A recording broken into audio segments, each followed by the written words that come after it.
नमस्कार, मी विजय शेंडगे बोलतो। आज आपण जे इथं बसलेलो आहोत हा कोणता पांढर रस्ता नसून हा मुख्य रस्ता कळमगाव ते कोळगाव आहे। मुख्य बाजारपेठेपासून 20 किलोमीटर आहे।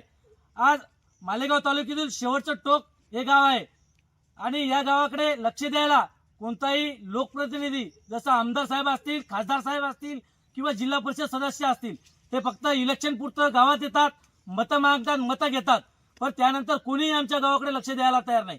आज जर परिस्थिती पाहिली तर शाळेतले मुलं असतील, वयोवृद्ध लोक असतील, आमच्या माता भगिनी असतील, कित्येक डिलिव्हरीचे पेशंट रस्त्याने डिलिव्हरी झाल्या, कित्येक लोक मृत्युमुखी पडले या रस्त्याच्या कारणामुळे। आज जर परिस्थिती बघितली तर पांढर रस्त्यापेक्षाही बेहतर या रस्त्याची अवस्था झालेली आहे। आज आम्ही भारतात राहतो का पाकिस्तानात राहतो हाच प्रश्न आमच्या पुढे आहे। जर सगळ्या सुविधा शहरी भागाला मिळत असतील तर त्याच सुविधा आमच्या गावाला का मिळत नाहीत हा प्रश्न आम्हाला पडलेला आहे।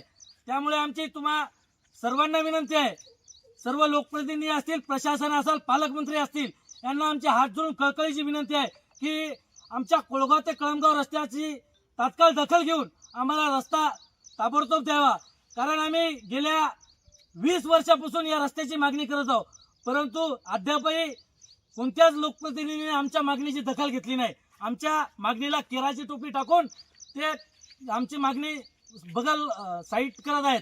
त्यामुळे आम्ही तुम्हाला हात जोडतो आणि विनंती करतो, आमदार साहेब, खासदार साहेब, जिल्हा परिषद सदस्य साहेब, पालकमंत्री साहेब आणि एवढंच काय तर मुख्यमंत्री साहेब आणि उपमुख्यमंत्री साहेब, तुम्ही मोठमोठ्या बाता करता, परंतु जर एका छोट्याशा गावाला जायला रस्ता देत नसाल तर मग आमचा या देशात राहून उपयोग काय, या राज्यात राहून उपयोग काय हा प्रश्न आम्हाला पडलेला आहे।